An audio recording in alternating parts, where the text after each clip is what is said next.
নমস্কাৰ প্ৰিয় বন্ধুসকল, স্বাগতম জনাইছোঁ অন্য এটি ভিডিঅ'লৈ।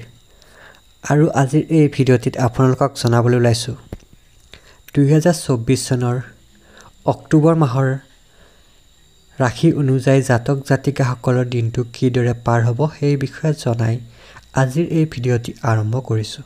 তেনেহ'লে পলম নকৰি আহক আজি আমি ভিডিঅ'টি আৰম্ভ কৰোঁ। বন্ধুসকল, 2024 চনৰ অক্টোবৰ মাহটো আপোনালোকৰ জাতক জাতিকাসকলৰ কিদৰে পাৰ হ'ব সেই বিষয়ে জনাইছোঁ। পোনপ্ৰথমতে আহিছোঁ মেষ ৰাশি। ৰাশিচক্ৰৰ প্ৰথমটি ৰাশি হৈছে মেষ ৰাশি। মেষ ৰাশিৰ জাতক জাতিকাসকলৰ বিষয়ে জনাবলৈ ওলাইছোঁ। তেজৰ কোনো ৰোগ হ'ব পাৰে, জ্বৰ, কাহ, স্নায়ৱিক দুৰ্বলতাত ভুগিব পাৰে, দুৰ্ঘটনাগ্ৰস্ত হ'ব পাৰে। শনি সঞ্চাৰ হৈ ৰবি, মংগল, বুধৰ সংযোগ হোৱা ধন সম্পত্তিৰ ক্ষেত্ৰত শুভ ফল লাভ কৰিব।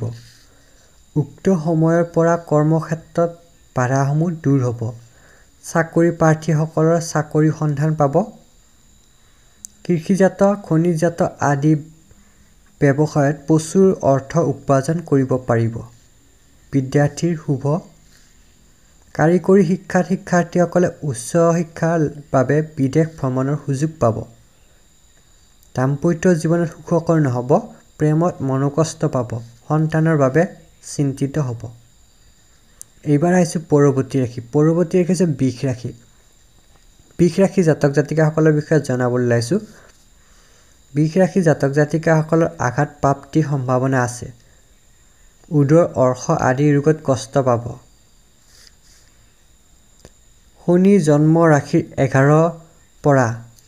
11 তাৰিখৰ পৰা অৱস্থান কৰাত মনৰ চঞ্চলতা বৃদ্ধি পাব আৰু কোনো বন্ধুস্থানীয় লোকৰ পৰা ক্ষতি হ'ব পাৰে।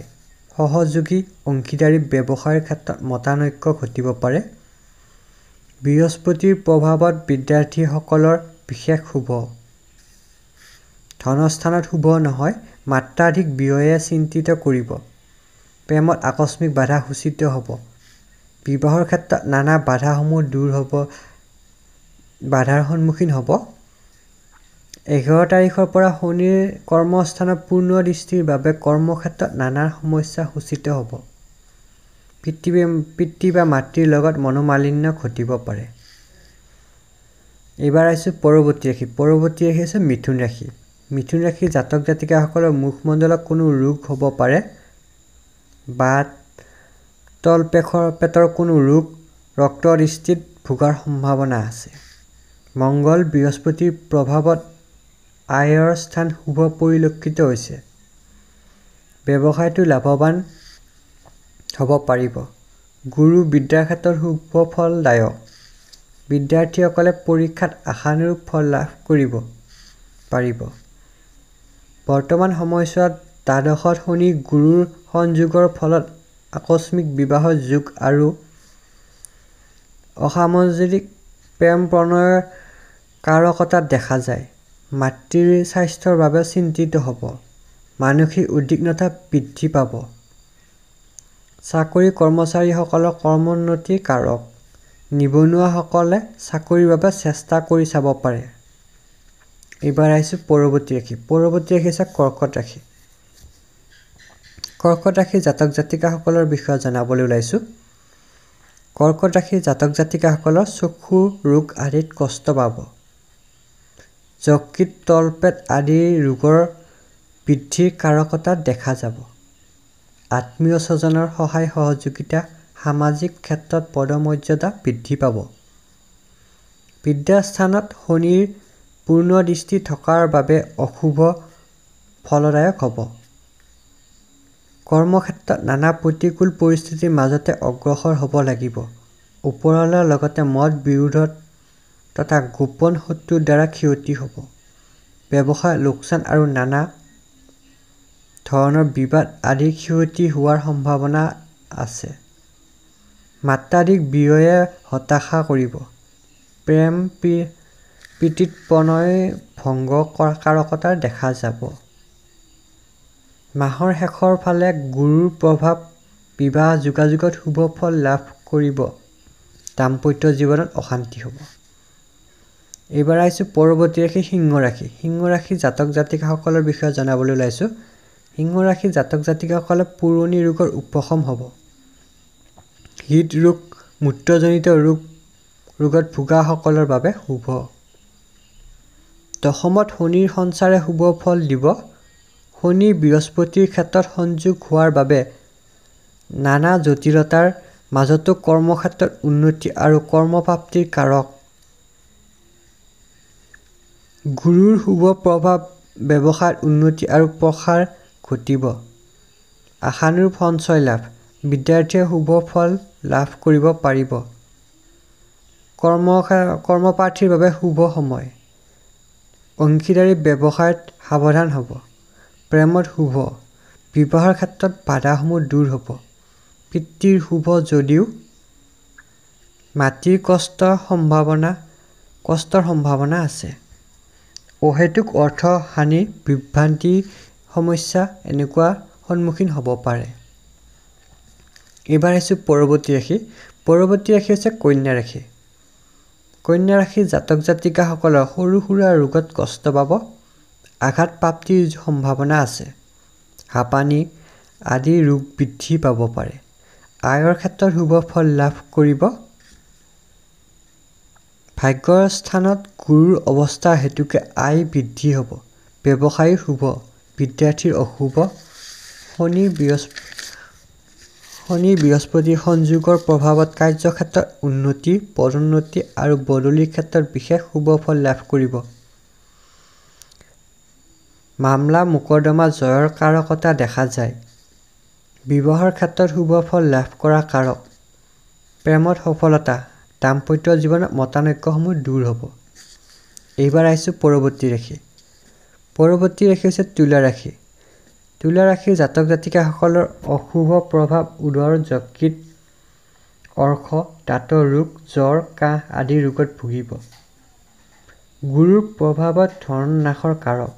ব্যৱসায় বাণিজ্যতো ক্ষতিৰ যোগ দেখা যায়। কোনো উচ্চ পৰ্যায়ৰ ব্যক্তিৰ যোগেদি আয় বৃদ্ধিৰ কাৰকতা দেখা যায়। কৰ্মস্থানত ৰাহুৰ অৱস্থান হেতু নানা প্ৰতিকূল অৱস্থাৰ মাজেৰে অগ্ৰসৰ হ'ব। গোপন শত্ৰুৱে ক্ষতি কৰিব পাৰে। বিদ্যাৰ্থীয়ে আশানুৰূপ ফল লাভ কৰিব পাৰিব। উচ্চ শিক্ষাত সুনাম অৰ্জন কৰিব পাৰিব। ন্যায় প্ৰাপ্তি বাধাপ্ৰাপ্ত হ'ব পাৰে। প্ৰেম প্ৰীতিত অশুভ ফল লাভ কৰাৰ সম্ভাৱনা। বিবাহ আদিৰ ক্ষেত্ৰত জটিলতাৰ সন্মুখীন হ'ব। এইবাৰ আহিছোঁ পৰৱৰ্তী ৰাশি বৃশ্চিক ৰাশি। বৃশ্চিক ৰাশিৰ বিষয়ে জনাবলৈ ওলাইছোঁ।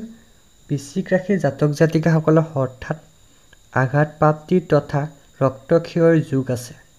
প্ৰস্ৰাৱ, তলপেট, কিডনী আদি ৰোগত ভুগিব পাৰে। আয়ৰ ক্ষেত্ৰত শুভ। আশানুৰূপ সঞ্চয় লাভৰ যোগ আছে। ব্যৱসায় বাণিজ্যতো আয়ৰ বৃদ্ধিৰ যোগ। কৰ্মক্ষেত্ৰত বাধাসমূহ দূৰ হ'ব। পদোন্নতিৰ যোগ আছে। অৱশ্যে ৰাহুৰ প্ৰভাৱত আকস্মিক কোনো জটিলতা বৃদ্ধি পাব পাৰে। বিদ্যাৰ্থীয়ে শুভ ফল লাভ কৰিবলৈ সক্ষম হ'ব। প্ৰেমত সফলতা অৰ্জন কৰিব। বিবাহৰ ক্ষেত্ৰতো শুভ ফল লাভ কৰিব পাৰিব। কোনো নিজ ব্যক্তিৰ দ্বাৰা ভাগ্যোদয় হ'ব পাৰে। গৃহ, ভূমি আদিৰ ক্ষেত্ৰত শুভ ফল লাভ কৰিব পাৰিব। এইবাৰ আহিছোঁ পৰৱৰ্তী ৰাশি। পৰৱৰ্তী ৰাশি হৈছে ধনু ৰাশি। ধনু ৰাশিৰ জাতক জাতিকাসকলৰ বিষয়ে জনাবলৈ ওলাইছোঁ। শৰীৰ ভালে নাযাব। সতৰ্কতাৰ প্ৰয়োজন হ'ব।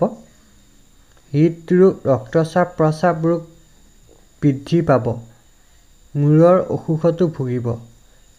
11 তাৰিখৰ পৰা ধনপতি শনি ষষ্ঠ স্থানত অৱস্থান কৰাৰ বাবে ধনস্থান গুৰুৰ দৃষ্টিত পৰাত নানা প্ৰকাৰৰ আয় বৃদ্ধি হ'ব। ব্যৱসায়ীসকলৰ বাবে শুভ। কৰ্মপ্ৰাৰ্থীৰ বাবে শুভ। কৰ্মক্ষেত্ৰত দেৱগুৰু বৃহস্পতিৰ শুভ দৃষ্টি থকাত পদোন্নতিৰ যোগ দেখা গৈছে। বিদ্যাস্থান মাধ্যম, গৱেষণা আদি কাৰ্য সফলতা অৰ্জন কৰিবলৈ সক্ষম হ'ব। প্ৰেমত শুভ দাম্পত্য জীৱনত পতি বা পত্নীৰ অসুখ কষ্ট দিব। এইবাৰ আহিছোঁ পৰৱৰ্তী ৰাশি মকৰ ৰাশি। মকৰ ৰাশি জাতক জাতিকাসকলৰ বিষয়ে জনাবলৈ ওলাইছোঁ। মকৰ ৰাশি জাতক জাতিকাসকলৰ পুৰণি ৰোগৰ উপশম ঘটিব। পিত্ত বিকাৰ ৰক্তচাপ প্ৰস্ৰাৱ আদি কোনো ৰোগত ভুগিব।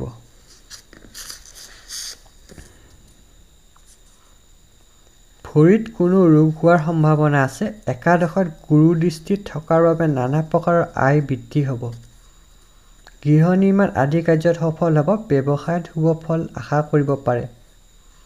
বৃদ্ধিৰ স্থানত গুৰুৰ অৱস্থান হোৱাৰ উচ্চ বিদ্যা লাভ। প্ৰেমৰ ক্ষেত্ৰত ব্যাঘাত জন্মাৰ সম্ভাৱনা আছে। পাৰিবাৰিক দিশত অশান্তি বাঢ়িব। বিবাহৰ ক্ষেত্ৰত নানা সমস্যা সূচিত হ'ব। মাটি বাৰী কিনা বেচাৰ ক্ষেত্ৰত সফল হ'ব।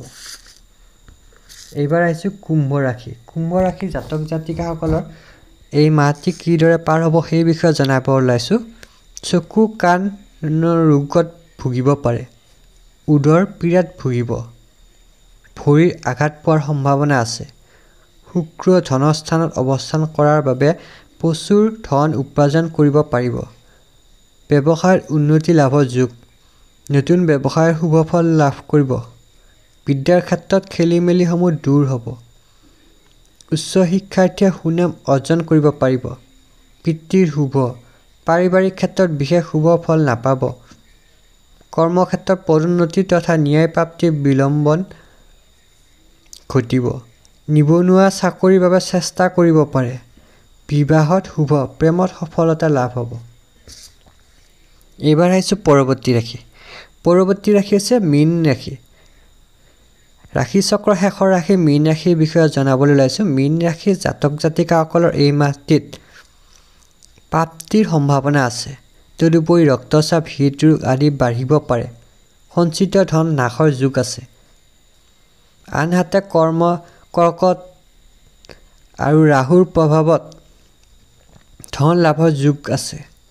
ব্যৱসায়ত উন্নতি লাভ কৰিব পাৰিব। ছাত্ৰ ছাত্ৰীয়ে যথেষ্ট কষ্ট কৰিব লগা হ'ব পাৰে। মানসিক চঞ্চলতা বৃদ্ধি পাব। কৰ্মস্থানত কোনো বেমাৰজালি সূচিত হোৱাৰ সম্ভাৱনা। আশা কৰা মতে ফল লাভ নহ'ব পাৰে। পাৰিবাৰিক দিশত শুভ নহয়। নানা সমস্যা সূচিত হ'ব পাৰে। গুৰুৰ শুভ প্ৰভাৱ। বিবাহ ক্ষেত্ৰত শুভ ফল আশা কৰিব পাৰে। প্ৰেমত ভুল বুজাবুজি দূৰ হ'ব। বন্ধুসকল ভিডিঅ'টি চাই যদি ভাল পায় লাইক কৰিব, কমেণ্ট কৰিব, শ্বেয়াৰ কৰিব আৰু ছাবস্ক্ৰাইব কৰিবলৈ নাপাহৰিব। তেনেহ'লে চাই থাকিব। ধন্যবাদ।